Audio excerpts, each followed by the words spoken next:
যাদের বাড়ির বাচ্চারা প্রথম হাতে খড়ি দেবে এই ভিডিওটা দেখলে তারা অনায়াসেই আমার মতো এরকম স্লেট পেন্সিল সুন্দর সুন্দর বানিয়ে ফেলতে পারবে। এই ভিডিওটা কিন্তু টিউটোরিয়ালের থেকে কোনো অংশে কম নয়।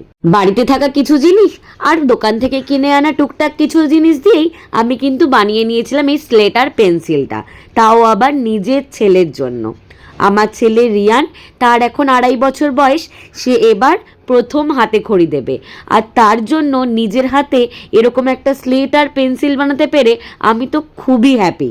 বেশ কয়েক বছর ধরে দেখছি যারা নতুন নতুন হাতে খড়ি দিচ্ছে তারা এরকম ধরনের স্লেট পেন্সিল বিভিন্ন ডিজাইনের জিনিসে হাতে খড়ি দিচ্ছে। এই বিষয়টা আমার পার্সোনালি তো খুবই ভালো লাগে। তাই জন্য ছেলে যেহেতু হাতে খড়ি দেবে, আমিও 2-3টে অনলাইন সার্চ করে দেখলাম, কিন্তু সব জায়গাতেই দেখছি বাজেট মোটামুটি 500 থেকে 600-র মধ্যে। কিন্তু আমার আবার স্লেট পেন্সিলের জন্য এত টাকা খরচ করতে ঠিক মন চাইলো না। এদিকে আমার খুবই ইচ্ছে যে আমার ছেলেও এরকম সুন্দর দেখতে একটা স্লেট পেন্সিলে তার প্রথম জীবনের হাতে খড়িটা দিক। সত্যি কথা বলতে আমরা যখন হাতে খড়ি দিয়েছি তখন হয়তো এই সমস্ত জিনিস ছিলই না। তাই আমার আর ওর বাবার দুজনেরই ইচ্ছে জীবনে যা কিছু ভালো যেগুলো আমাদের সময় ছিল না বা কোনো না কোনো কারণে আমরা পাইনি, আমাদের দুজনের সাধ্যমতো আমার ছেলেকে যেন দিতে পারি। তাই যেমন ইচ্ছা তেমন কাজ, তাই নিজেই রং তুলে নিয়ে বসে পড়লাম আর যেমনটা পারলাম নিজের হাতে তেমনই একটা তৈরি করলাম। তবে জানেন তো, স্লেট কিনতে গিয়ে অনেক হয়রানি হয়েছি। মানে বিভিন্ন রকমের স্লেট পাওয়া যায়, অর্ধেক জায়গায় এখন দেখছি আর পাথরের স্লেট নয়, সবই প্লাস্টিকের স্লেট হয়ে গেছে।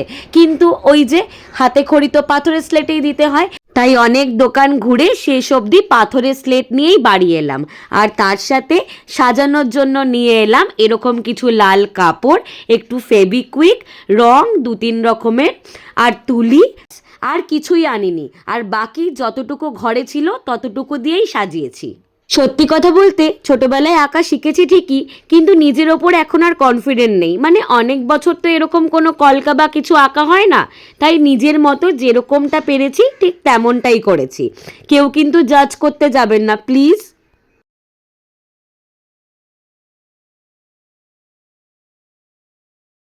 দেখুন, শুধু আমি একা নয়, ওর বাবাও কিন্তু বেশ কিছুটা নিজের হাতে ছেলের জন্য স্লেটটা তৈরি করেছে। নিজেদের হাতে তৈরি জিনিস, তাতে আবার ছেলে হাতে খড়ি দেবে, তাতে যেন আলাদাই একটা ফিলিং থাকে।